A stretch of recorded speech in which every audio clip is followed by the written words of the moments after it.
Assalamualaikum. Selamat datang di channel Cerita Novika 2. Semoga hari ini teman-teman dalam keadaan sehat walafiat dan senantiasa diberikan kebahagiaan sepanjang hari.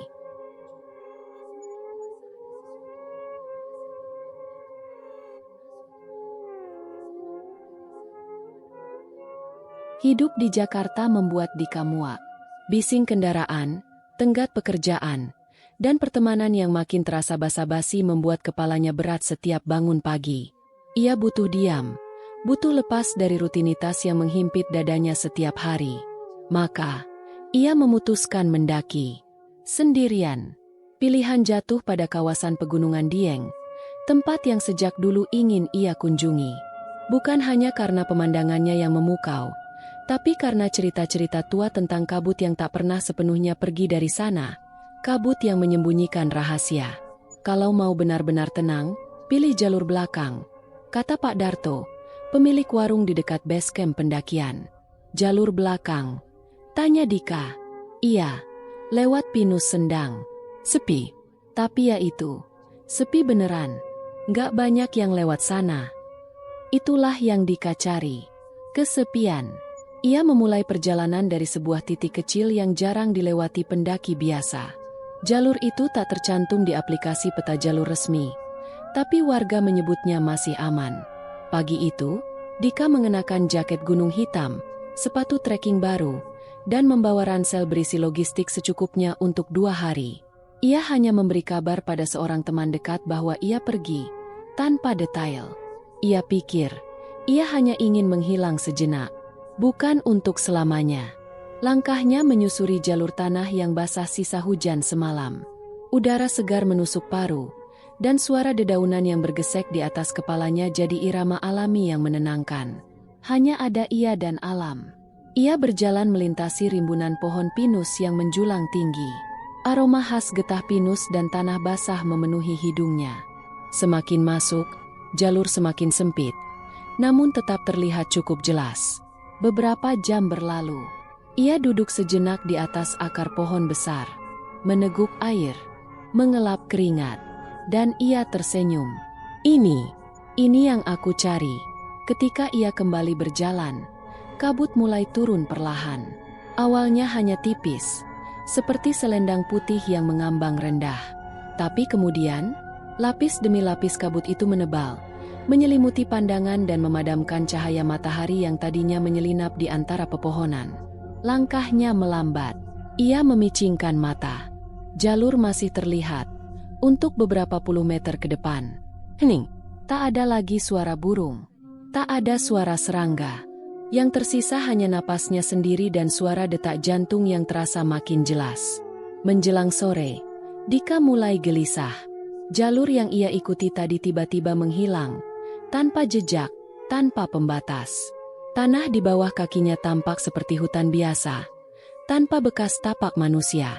Ia mencoba melihat GPS di ponsel. Tidak ada sinyal. Ia berjalan ke satu arah, berharap menemukan kembali jalur utama. Tapi setelah setengah jam, ia kembali ke pohon besar yang tadi ia lewati. Ia ingat betul akarnya bercabang 3. Dika mulai panik. Ia mempercepat langkah, berharap keluar dari kabut. Tapi kabut malah semakin pekat. Cahaya matahari yang tinggal setipis benang emas tak mampu menembusnya. Udara menjadi lebih dingin, bukan dingin pegunungan biasa, tapi dingin yang basah dan menusuk, membuat kulitnya merinding. Napasnya mulai berat. Ia berteriak, "Halo? Ada orang?" Tidak ada jawaban. Hutan tetap diam. Ia berhenti, menunduk, mengatur napas. Lalu, di kejauhan, di balik kabut tebal, ia melihat cahaya. Bukan cahaya lampu, tapi kerlap-kerlip kuning kecil, seperti obor atau lentera. Di samping cahaya itu, samar-samar terlihat pagar bambu dan atap rumah-rumah kecil. Dika terdiam, matanya membelalak. Desa. Ia mengikuti jalan setapak kecil yang muncul entah dari mana. Jalannya tidak berbatu, melainkan tanah padat yang dibatasi pagar kayu rendah. Kabut seperti perlahan menyingkir saat ia melangkah ke depan. Rumah-rumah dari kayu dan bambu berdiri berjajar rapi. Atap ijuk, Beberapa jendela terbuka, tapi tak tampak orang. Tak terdengar suara. Bahkan ayam, kambing, atau anak-anak bermain, semua tak ada. Dika berdiri di tengah jalan desa itu. Jantungnya berdetak cepat. Di ujung jalan, sebuah rumah lebih besar dari yang lain. Di depannya, berdiri seorang perempuan tua. Rambut putihnya disanggul rapi, kebaya lusuh melekat di tubuh kurusnya. Ia menatap Dika dengan tatapan yang sulit dijelaskan, antara menyambut dan memperingatkan. "Derekaken, nak," katanya dengan suara pelan namun tegas. "Selamat datang, nak." Dika membalas dengan senyum kikuk. "Saya tersesat, Mbah." Perempuan itu mengangguk. "Namaku Ranti. Sini, ayo masuk." Dinginnya malam gak baik buat yang sendirian. Tanpa banyak pilihan dan harapan bahwa ia bisa minta bantuan, Dika mengikuti Mbah Ranti masuk ke rumah. Rumah itu hangat. Aroma kayu tua bercampur wangi melati. Di dalam, api kecil menyala di tungku tradisional. Mbah Ranti menuangkan teh dari poci tanah liat, menyuguhkannya bersama sepiring ubi rebus. "Maaf ya, cuma ini adanya, tapi cukup buat ngilangin lelah." Dika mengangguk. "Terima kasih banyak, Mbah." Meski ragu, tubuhnya terasa terlalu lelah untuk menolak. Ia minum teh itu perlahan. Manis, menenangkan. Di luar, kabut semakin tebal. Jendela rumah mulai berembun. Suara ketukan pelan terdengar, entah dari mana. Dika menoleh. Mbah Ranti hanya menatap api di tungku. "Tidurlah. Besok kamu bisa lanjut perjalananmu." Dika berbaring di atas tikar dan selimut tipis. Matanya berat. Sebelum tertidur, ia mendengar suara samar di luar jendela. Langkah kaki, tawa kecil, lalu suara seperti bisikan. "Satu lagi sudah datang." Saat mata Dika terbuka pagi itu, cahaya tipis menembus dinding anyaman bambu rumah Mbah Ranti. Ia bangun perlahan, lehernya kaku, punggungnya pegal karena tidur di tikar tipis semalaman. Namun rasa dingin yang menembus tulang membuatnya tetap terjaga penuh. Suasana di luar masih diselimuti kabut, seolah malam belum benar-benar berakhir. Suara alam yang biasa mengiringi pagi di gunung, kokok ayam, cicit burung, derap kaki orang beraktivitas, tidak terdengar sama sekali. Yang terdengar hanya hening. Dika mengenakan jaketnya dan keluar pelan dari kamar kayu kecil tempat ia tidur. Di dapur, Mbah Ranti sedang duduk menunggu, dengan tangan bersedekap, menatap api kecil di tungku. "Pagi, Mbah," sapa Dika, berusaha sopan meski tubuhnya menggigil. "Pagi, Le, tidurnya nyenyak?" jawab Mbah Ranti sambil tersenyum tipis. Tapi senyum itu terasa tidak sampai ke matanya. "Iya cukup," jawab Dika sambil melihat sekeliling. "Sunyi sekali di sini ya, Mbah. Kok nggak ada suara ayam atau anak-anak lari-lari?" Mbah Ranti hanya tertawa pelan. "Di sini memang begitu. Wonoaji beda dengan desa lain. Alamnya lebih tenang, lebih sabar." Dika mengangguk, meski tidak paham maksud kalimat itu. Ia mengambil secangkir teh yang kembali disuguhkan Mbah Ranti dan duduk di lantai dekat tungku. Udara pagi itu terlalu dingin, bahkan untuk ukuran pegunungan. Dika merasa jarinya mulai mati rasa. Kabut di luar jendela tak juga menipis, malah tampak semakin pekat. Setelah sarapan singkat, Dika pamit untuk melihat-lihat desa. Ia berharap bisa menemukan pos penjaga, warung, atau warga lain yang bisa ia tanya arah turun. Tapi begitu melangkah keluar rumah, desa itu terasa seperti lukisan. Rumah-rumah dari bambu dan kayu berdiri rapi berjajar di kanan kiri jalan tanah. Pagar-pagar bambu pendek membatasi pekarangan yang ditumbuhi bunga pucat berwarna abu-abu ungu. Tidak ada satupun orang di jalanan. Semua pintu rumah tertutup rapat.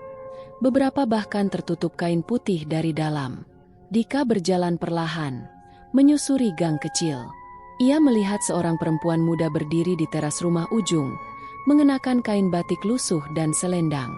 Tapi saat Dika melambaikan tangan, perempuan itu hanya berdiri diam, tidak menjawab. Matanya kosong, pandangannya menembus kabut. Beberapa langkah kemudian, ia menoleh ke belakang.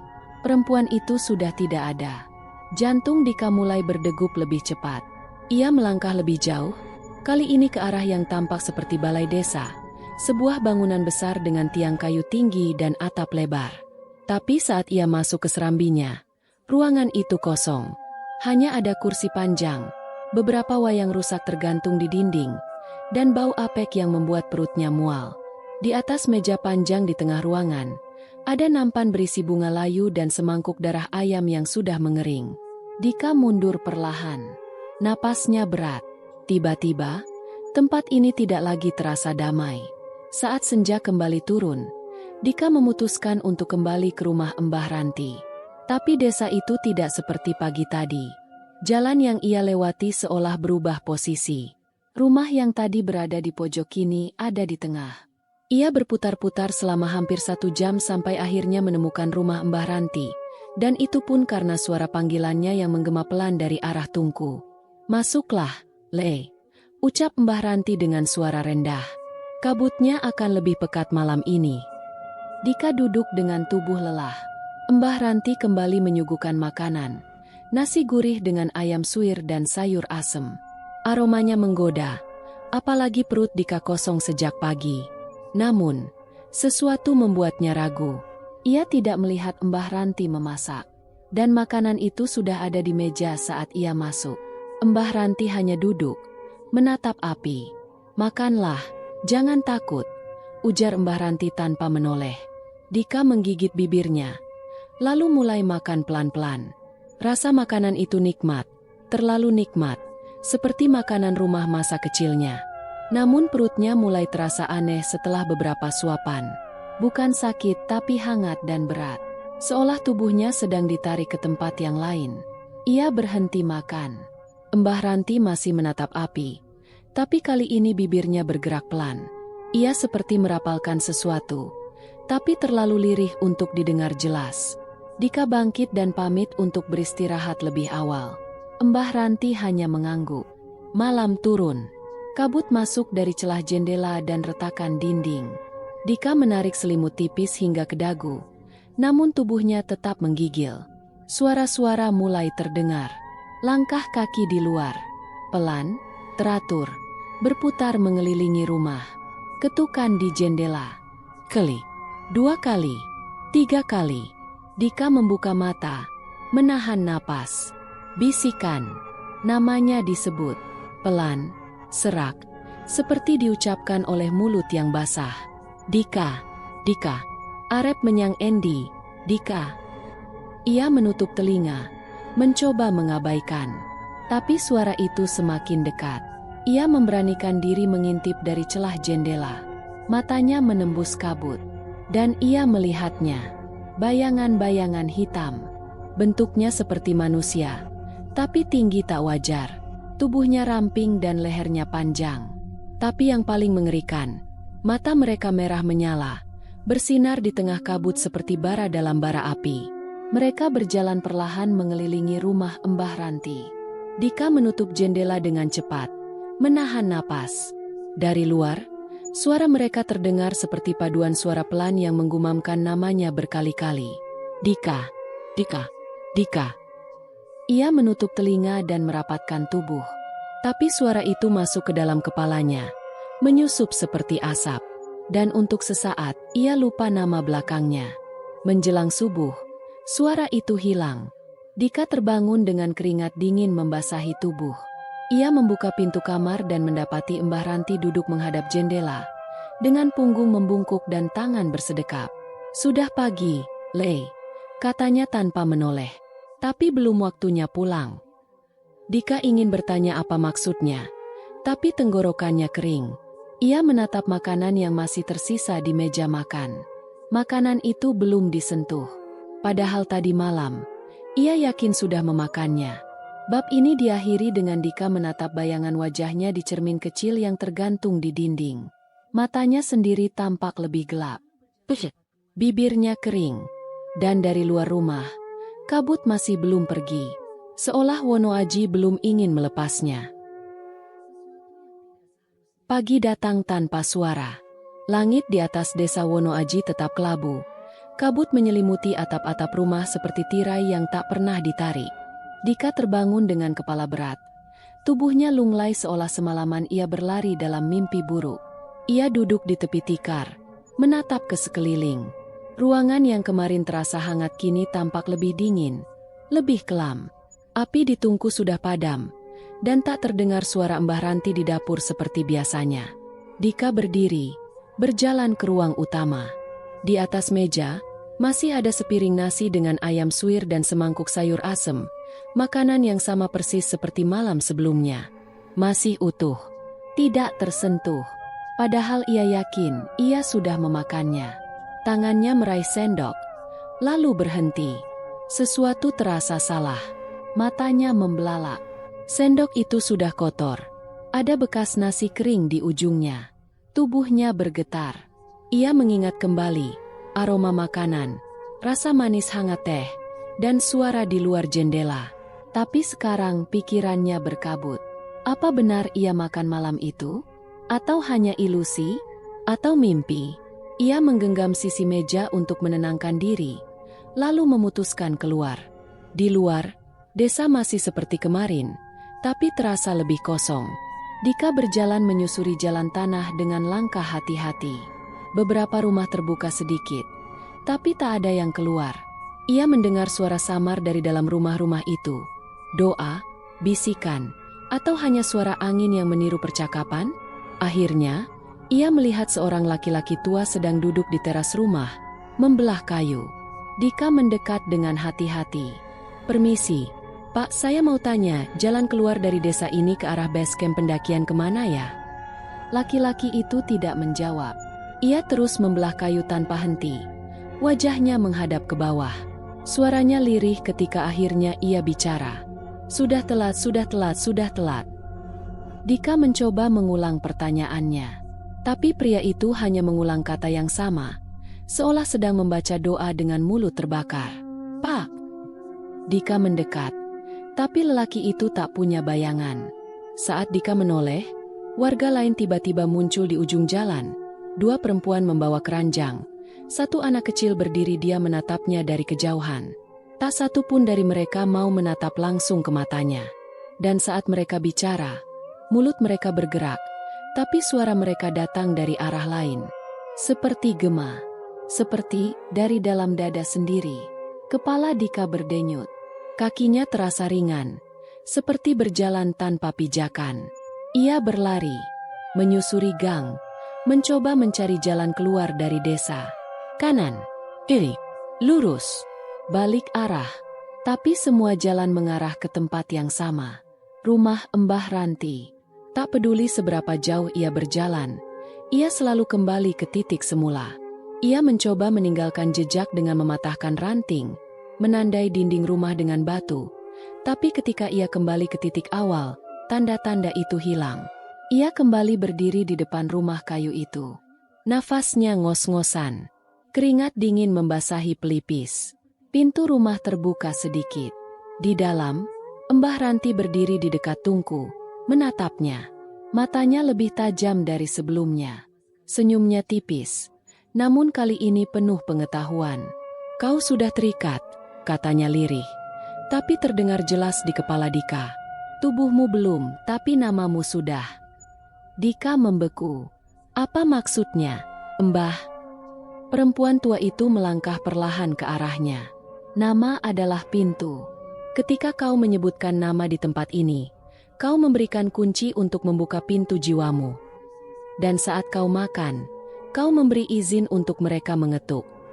Napas Dika tercekat. "Siapa mereka?" bisiknya.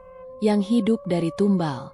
Yang menjaga agar Wonoaji tetap ada, meski seharusnya sudah hilang sejak lama." Dika gemetar. Ia ingin lari, tapi lututnya lemas. Ia kembali masuk ke kamar, mengunci diri, lalu mengeluarkan ponselnya. Masih tidak ada sinyal. Bahkan jam digital di layar tak lagi bergerak. Tertahan di pukul 3.17. Ia mencari identitasnya, KTP-nya, SIM. Tapi semua barang di dompetnya tampak basah dan kusut, seperti sudah lama terendam kabut. Ia membuka catatan kecil yang ia bawa dalam saku ransel. Di sana, tertulis namanya, Dika Ardiansyah. Ia membaca keras-keras. Nama saya Dika Ardiansyah. Saya datang ke sini karena tersesat. Saya bukan bagian dari tempat ini. Suara di luar jendela menjawab. Bukan bagian, tapi sudah cukup dekat. Nama, sudah kami dengar. Ingatannya mulai hilang. Ia akan tinggal. Tinggal. Dika menutup telinga, tapi suara itu terus menyusup masuk. Kepalanya semakin pusing. Ia menatap wajahnya di cermin bambu kecil yang tergantung di dinding. Untuk sesaat, ia tak mengenali wajahnya sendiri. Ia mencoret nama di buku catatan dengan tangan gemetar. Lalu menulis kembali huruf-hurufnya. Menegaskan siapa dirinya. Bahwa ia bukan bagian dari desa ini. Saya Dika. Saya bukan dari sini.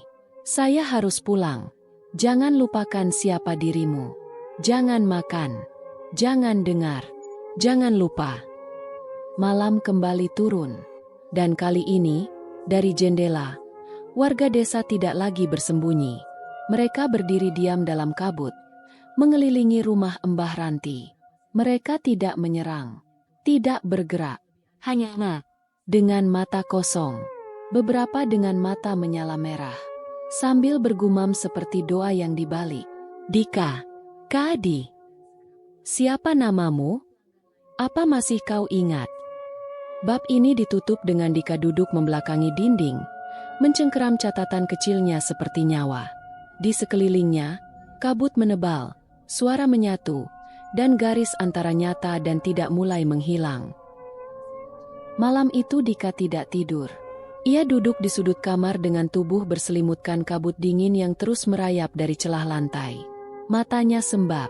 Catatan kecil di tangannya mulai lusuh dan robek di beberapa bagian karena terlalu sering digenggam. Namanya mulai terasa asing. Suara-suara dari luar kini tak hanya memanggil, tapi juga bernyanyi. Lagu aneh yang nadanya tak wajar, seakan dimainkan terbalik. Setiap bait diselingi namanya, seolah kabut sudah mengunyah sebagian jiwanya dan hanya menunggu waktu untuk menelan sisanya. Dika tahu ia harus mencari jawabannya. Apa sebenarnya desa ini? Siapa mereka yang datang setiap malam? Dan mengapa dirinya? Firasatnya mengatakan, rahasia itu ada di rumah Mbah Ranti. Wanita tua itu menyimpan sesuatu. Ia tidak lagi sekadar penjaga rumah, tapi penjaga pintu antara dua dunia. Saat pagi menjelang dan kabut sedikit surut, Dika berpura-pura meminta izin untuk berjalan-jalan sebentar. Ia meninggalkan rumah, tapi tidak pergi jauh. Ia menunggu di balik pohon, menanti hingga Mbah Ranti keluar dan mengisi air dari sumur tua di belakang rumah. Begitu wanita itu berlalu, Dika masuk kembali ke rumah, dan langsung menuju ruangan yang selama ini tertutup, kamar Mbah Ranti. Ia dorong pintunya perlahan. Engselnya berdecit lirih. Di dalam, kamar itu gelap dan berdebu. Rak-rak kayu tua penuh dengan benda-benda aneh. Botol berisi cairan hitam, bunga layu yang digantung terbalik, dan beberapa rambut yang dikeringkan dan dijalin seperti gelang. Namun perhatian Dika langsung tertuju pada kotak kayu besar di sudut ruangan. Ia membukanya. Di dalamnya ada tumpukan naskah tua, ditulis tangan dengan aksara Jawa halus. Sebagian sudah pudar dan sobek, tapi satu bundel terlihat masih utuh. Ia buka perlahan, jemarinya gemetar. Judulnya tertulis dalam huruf besar, Perjanjian Pangreksa Alas, Wono Aji. Dan saat ia mulai membaca, dunia di sekelilingnya berhenti bernafas. Naskah itu bercerita bahwa Wono Aji dulunya adalah desa biasa. Tanahnya subur, penduduknya hidup dari bercocok tanam dan hasil hutan. Namun saat musim paceklik datang bertahun-tahun silam, panen gagal, sungai mengering, dan penyakit menyebar. Penduduk putus asa. Banyak yang meninggalkan desa, tapi sebagian bertahan. Dalam keputusasaan itu, seseorang dari luar datang, seorang dukun dari dataran utara. Ia menawarkan jalan keluar, membuat perjanjian dengan penunggu alas, makhluk gaib yang menjaga keseimbangan antara dunia manusia dan roh. Sebagai gantinya, Wonoaji akan diberi kembali kesuburan, hujan yang cukup, dan kemakmuran. Namun, syaratnya berat. Setiap 5 hingga 7 tahun, saat kabut turun paling pekat, desa harus menyerahkan 1 jiwa manusia dari luar desa, tumbal, yang diberikan secara sukarela atau melalui jebakan. Perjanjian itu dilakukan melalui ritual kabut, di mana nama sang korban harus dipanggil dan diikat melalui makanan serta pengakuan identitas. Bukan tubuhnya yang penting, tulis salah satu paragraf, tapi namanya. Sebab nama adalah kunci untuk membuka gerbang roh. Dika berhenti membaca. Tangan dan lututnya gemetar. Ia menatap catatan kecilnya, tempat ia berulang kali menulis ulang namanya untuk mempertahankan kesadarannya. Mereka telah mengambil sebagian itu. Lalu ia menemukan daftar lain, di lembaran belakang naskah. Tertulis dengan tinta hitam tebal. Tumbal sing wis kapilih. Tumbal yang telah dipilih. Di bawahnya, nama-nama ditulis dengan tahun. Budi Santoso 1986, Rahmat 1992, Endah Pratiwi 1999, Agus Widodo 2007, R. Ardiansyah 2023. Tangannya gemetar. Itu namanya. Atau lebih tepatnya, nama lengkapnya. R. Itu inisial dari nama depannya, Raka Dika Ardiansyah. Ia tak pernah menyebutkan nama lengkapnya pada siapapun di desa ini. Tapi mereka mengetahuinya. Ia mulai hiperventilasi. Wajahnya pucat. Tangannya mencengkeram rambutnya sendiri. Di lantai kamar, api kecil tiba-tiba muncul sejenak, membentuk simbol bundar dengan 3 garis berputar. Dika menoleh ke belakang. Pintu kamar kini terbuka sendiri. Dan Mbah Ranti berdiri di sana. Wajahnya tak lagi ramah. Tak ada senyum. Hanya kulit tua yang menegang dan sepasang mata putih yang menembus tubuh Dika. Kau sudah baca? Suaranya seperti desisan ular. Dika mundur pelan. Napasnya terputus-putus. Naskah itu masih di tangannya. Kenapa saya? Tanyanya dengan suara nyaris tak terdengar. Mbah Ranti melangkah masuk. Setiap langkahnya menimbulkan bayangan panjang di lantai. Karena wajahmu, karena darahmu, karena dulu salah satu dari kami meninggalkan desa, dan kau adalah keturunannya. Dika terhuyung. Kau adalah pelengkap, tumbal sempurna. Tak hanya pendatang, tapi berakar di sini. Telinga Dika berdenging. Dunia berputar. Ia keluar dari kamar, berlari menuju pintu depan, menabrak perabot, menerobos kabut yang mulai menebal. Dari segala arah, suara-suara mulai berdatangan. Namamu milik kami. Sudah waktunya. Kau tidak bisa pulang. Dika jatuh tersungkur di tengah jalan desa. Di sekelilingnya, warga desa berdiri diam, berderet di kanan kiri jalan. Mereka tak bergerak. Wajah-wajah mereka kosong. Beberapa tidak memiliki mata. Beberapa tidak memiliki mulut. Tapi semua menggumamkan namanya. Raka Dika Ardiansyah. Dika Ardiansyah. Ia menutup telinga. Tapi suara itu ada di dalam dirinya. Dan di langit, kabut berputar. Langit hitam retak, seperti cermin yang pecah dari dalam. Dan dari celah retakan itu, sosok tinggi muncul. Sama seperti dalam lukisan. Tubuh besar dan kurus. Rambut menutupi wajah. Tangannya seperti akar yang merambat. Merayap ke tanah, menuju Dika. Warga mulai berlutut. Mbah Ranti membisikkan mantra. Dan Dika berteriak, "Aku bukan milik kalian."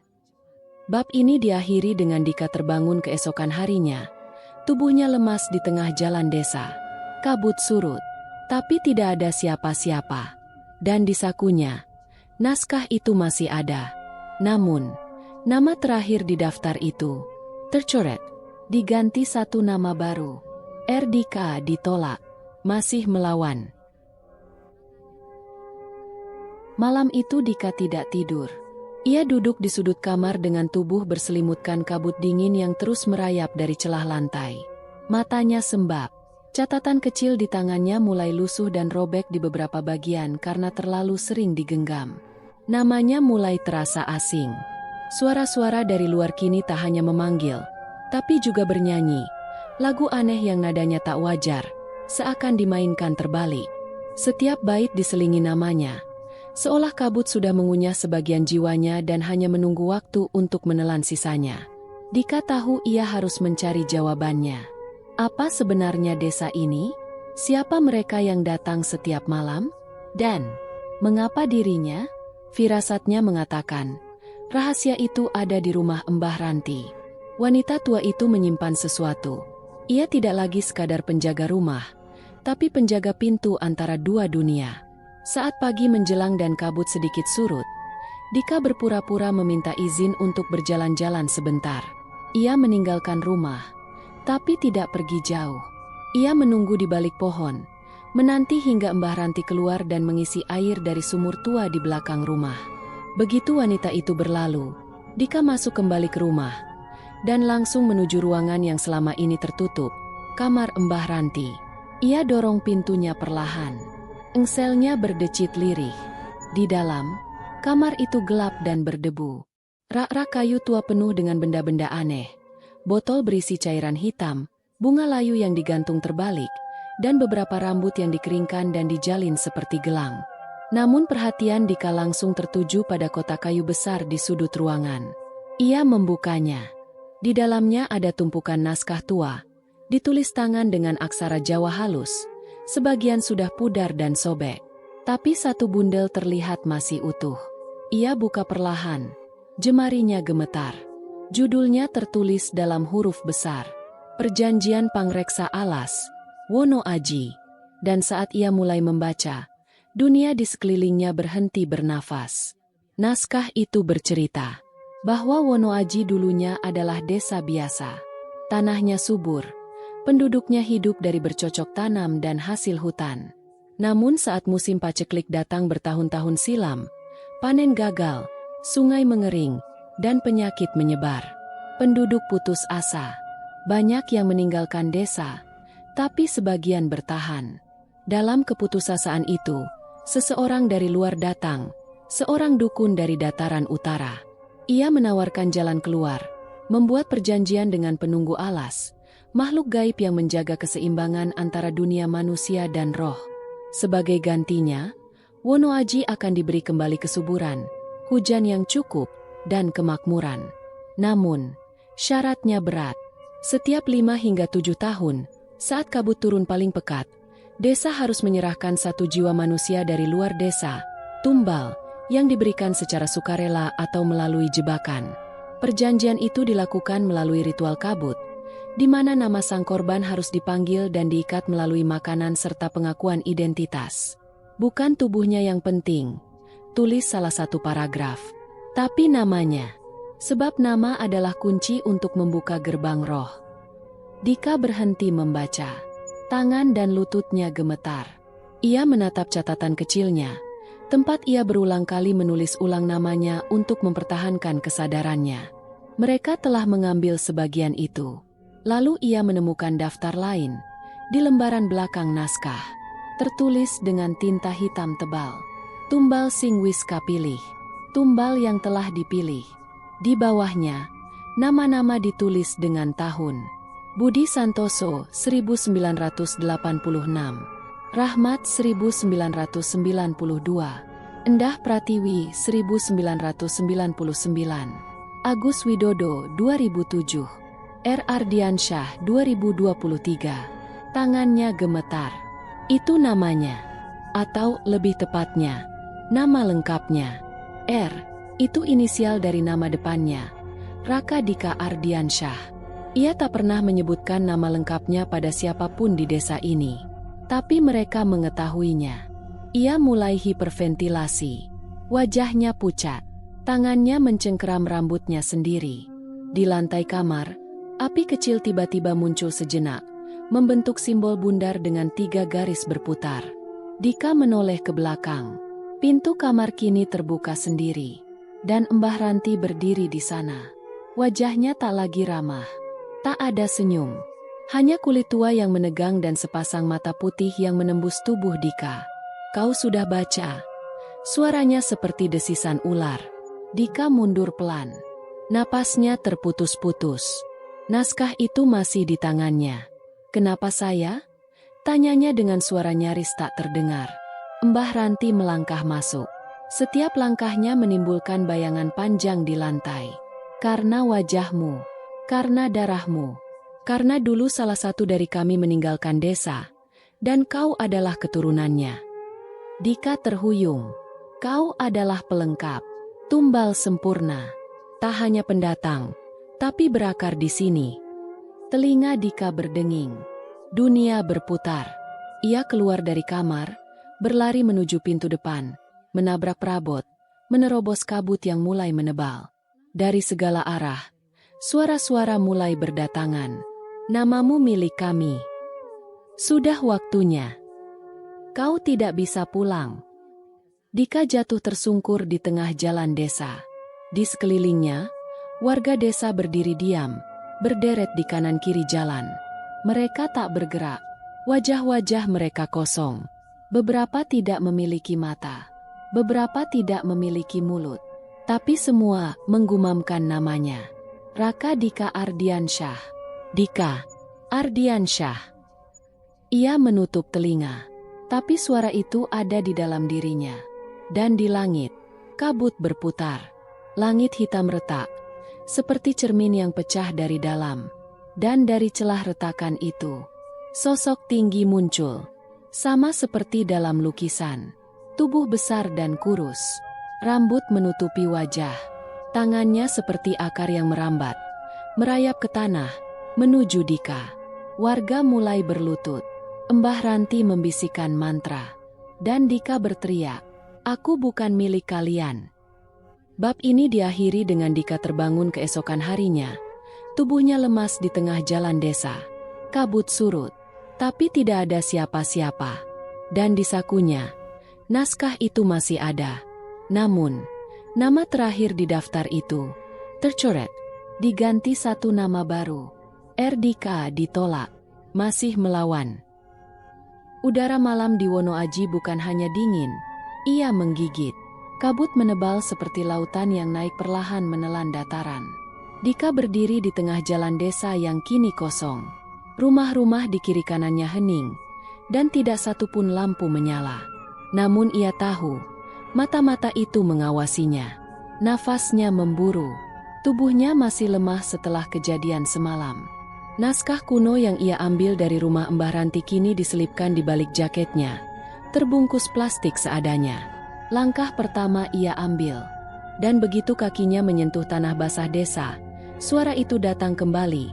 Kali ini, tidak berbisik, tapi memanggil, "Dika, kembalilah."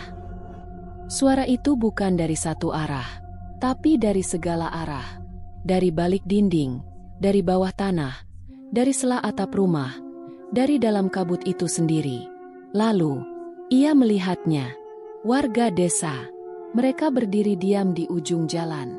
Namun wajah mereka sudah berubah. Kulit pucat keabu-abuan, mata mereka merah menyala, dan gerakan tubuh mereka tidak manusiawi, berjalan seperti diseret. Mereka membuka mulut lebar-lebar, menganga lebih lebar dari wajah mereka seharusnya mampu. "Kau adalah bagian dari kami. Tubuhmu bisa pergi, tapi namamu tinggal." Dika berlari. Ia tak tahu kemana. Tapi ia berlari seolah nyawanya ditarik dari belakang. Di setiap langkah, kabut semakin padat. Rumah-rumah berubah bentuk. Tanah di bawahnya melunak seperti lumpur. Pepohonan muncul dan menghilang. Bahkan langit tak lagi memiliki arah. Bayangan hitam bergerak cepat di sisi matanya. Sosok-sosok berleher panjang melayang di antara kabut. Dari kejauhan terdengar suara lonceng kayu berdenting lambat. Suara yang sama dari mimpi-mimpinya. Dan di tengah semuanya, suara seorang pria memanggilnya. "Dika, lewat sini." Suara itu berasal dari balik dinding bambu yang retak. Dika menoleh cepat, dan di sana, berdiri seorang pria tua dengan kain lurik dan sorban sederhana di lehernya. Tatapannya tajam, penuh keyakinan. Matanya bukan mata penduduk Wonoaji, tidak merah, tidak kosong. "Siapa kau?" teriak Dika. setengah napas. Namaku Suryo. Aku, dulu juga nyaris seperti kamu. Sekarang tugasku hanya satu, menuntun yang bisa diselamatkan. Ikuti aku, sekarang. Tanpa ragu, Dika mengikuti langkah Pak Suryo yang sigap menyusuri jalan sempit di antara semak dan pepohonan yang seolah baru muncul. Jalan itu tak terlihat sebelumnya, tersembunyi di balik celah hutan yang dibungkus kabut. Di belakang mereka, suara makhluk-makhluk itu mulai berubah, menangis, merintih, lalu marah. Mereka meraung, meneriakkan nama Dika seperti kutukan. Dika, Dikansyah. Kabut mendadak mengencang, seperti badai putih. Pak Suryo berbalik cepat dan menyemburkan segenggam serbuk hitam ke udara. Serbuk itu menyala sebentar, membentuk tembok tak kasat mata. Suara di belakang terputus. Cepat, bentak Pak Suryo. Gerbangnya akan terbuka sebentar lagi. Kalau kau terlambat, kau akan terjebak selamanya. Dika terus mengikuti lelaki itu. Napasnya kini seperti pisau di tenggorokan. Ia tak tahu berapa lama mereka berlari. Semua kabut, semua arah, semua waktu, tak berarti. Sampai akhirnya mereka tiba di sebuah celah besar di antara dua pohon pinus raksasa. Celah itu bukan sekadar jalan. Ia seperti retakan dalam ruang. Di sisi lain celah, Dika melihat hutan yang berbeda. Daun-daun basah, embusan angin, aroma tanah yang ia kenal. Seperti dunia nyata. Pak Suryo menghentikan langkah, membelakangi celah itu. Wajahnya muram. Masuklah, tapi dengar baik-baik. Kau memang bisa keluar, tapi tidak sepenuhnya. Dika mengerutkan dahi. Apa maksudmu? Pak Suryo menatap matanya. Namamu telah disebut. Tubuhmu memang pergi, tapi bagian dari jiwamu tetap terikat di sini. Itu harga dari menginjak desa ini dan menerima pemberiannya. Dika memegangi dada. Sesuatu di dalamnya terasa hampa. Tapi ia tetap melangkah maju. Ia tak bisa tinggal di tempat seperti ini. Lalu, dari balik kabut, Mbah Ranti muncul. Ia tak berjalan. Ia melayang. Bajunya robek. Rambutnya menjuntai seperti tali hidup. Keluar, silakan. Tapi jangan lupa, nak. Separuhmu masih di sini.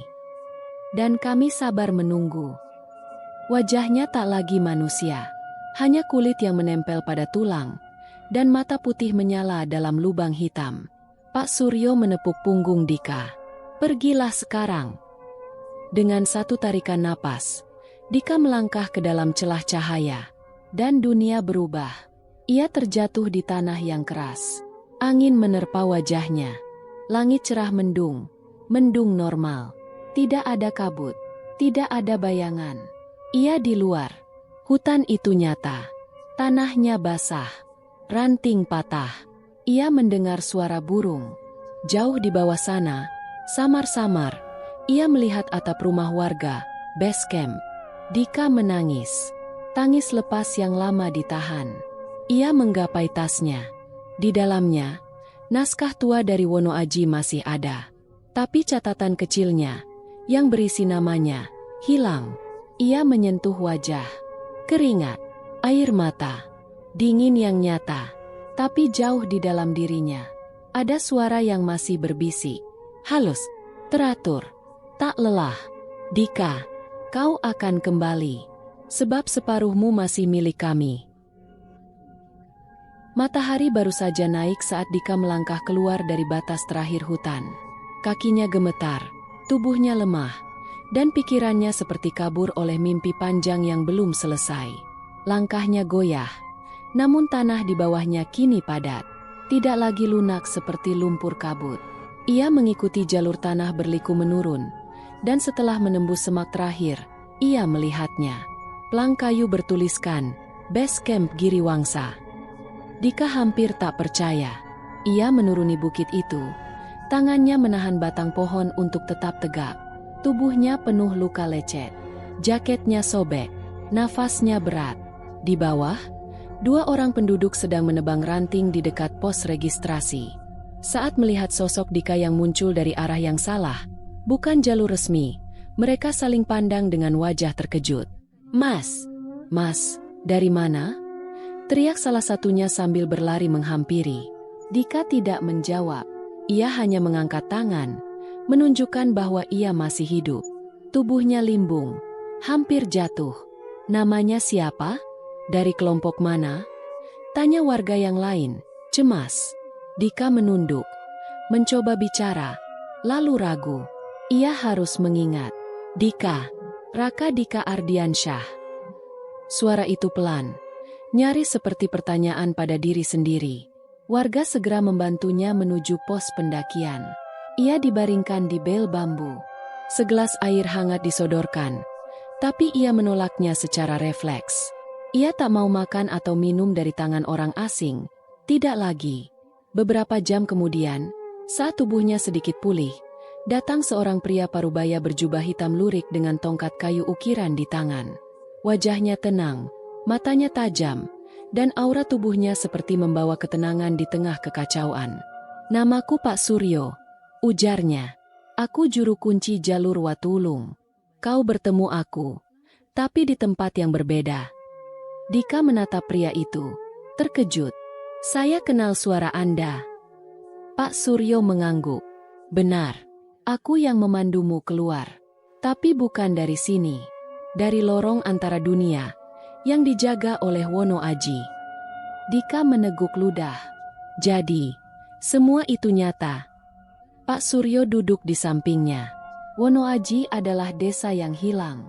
Tertelan kabut dan waktu sejak 70 tahun lalu, ketika mereka membuat perjanjian yang tak seharusnya dibuat. Ia melanjutkan dengan suara datar. Mereka ingin kekayaan, ketenangan, dan panen yang tak pernah gagal. Tapi harga dari semua itu adalah jiwa dari luar yang harus dikorbankan. Biasanya, mereka mengambil pendaki yang tersesat. Kadang mahasiswa pencinta alam. Pernah juga juru foto dokumenter. Tapi kau berbeda. Kau bukan hanya orang luar, Dika. Kau punya darah mereka. Dika menggeleng pelan. Tak percaya. Tapi, kenapa aku? Pak Suryo memandang jauh ke pepohonan. Karena desa itu mulai runtuh. Ikatannya rapuh. Mereka butuh tumbal yang kuat, yang menghubungkan dua sisi, luar dan dalam. Kau hampir menjadi kunci terakhir. Beberapa hari kemudian, Dika masih tinggal di rumah warga dekat base camp, memulihkan diri. Ia meminjam ponsel untuk mengecek jejak-jejak pendakiannya. Namun saat membuka galeri foto, ia kaget. Semua foto selama pendakian hilang. Foto-foto terakhir yang tersisa hanyalah gambar-gambar gelap dan buram, beberapa seperti wajah kabur, dan satu foto menampilkan dirinya sendiri sedang tidur, padahal ia tidak ingat pernah memotret itu. Malam itu, ia berdiri di kamar mandi kecil rumah warga. Di dinding tergantung cermin tua. Ia menatap wajahnya sendiri. Namun dalam pantulan cermin, wajahnya berbeda, lebih pucat, lebih tirus, dan mata kirinya tampak memerah. Ia mundur satu langkah, tapi pantulan dirinya tidak ikut mundur. Ia memejamkan mata, berusaha menenangkan diri. Saat membuka mata kembali, cermin telah memantulkan bayangan normal. Tapi satu bisikan menyelinap dari jendela yang terbuka sedikit di belakangnya. Dika, kau isi kene. Dika, kau masih di sini. Ia menoleh cepat. Tak ada siapa-siapa. Namun di bawah jendela, tanah terlihat lembab, seperti baru diinjak seseorang. Dan dalam saku celana, ia menemukan sobekan kecil kertas dari catatan yang ia pikir sudah hilang. Tulisan samar di sana. Kau belum pulang. Cerita ditutup saat malam makin larut. Dika duduk sendiri di ranjang. Tubuhnya gelisah. Lampu kamar padam tanpa sebab. Di luar, kabut perlahan naik dari bawah lembah. Dan di kejauhan, samar-samar terdengar suara lonceng bambu berdentang. Pelan, berulang, seperti memanggil.